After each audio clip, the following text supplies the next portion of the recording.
We're now 2 days away from the 20th anniversary of Hurricane Katrina making landfall along the Mississippi Gulf Coast. 3 on Your Side's Courtney Ann Jackson sits down with Henry Barber to hear his reflections on the recovery efforts in the months after the storm.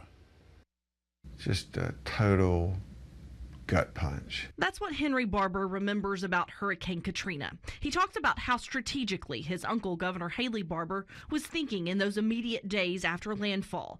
And he recalls the First Lady, under the radar, being a recurring presence along the coast. Marcia was there that morning in Hattiesburg, and as soon as the first responders were able to go in, Marcia went in, and she was part of that. And I think in a lot of ways, you know, additional eyes and ears for Haley. Just about a week after landfall, the governor asked him to serve as executive director for the Commission on Recovery, Rebuilding, and Renewal. Businessman Jim Barksdale was the chairman. Could build back, you know, truly bigger and better and safer than ever before. The governor had been given the idea by Florida Governor Jeb Bush to set up a private commission that helps sort of set the tone and thinks long-term about how does the coast recover, while meanwhile, Haley, you're dealing with Congress trying to get funding for housing and all the recovery that, you know, is so immediate. It was very much a bipartisan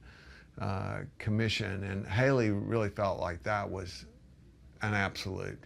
You know, this is not a political thing. There was no time to waste in getting started on their work. But our objective was to write a report before the end of the year, and that was 3.5 months. And you know, it's moving fast.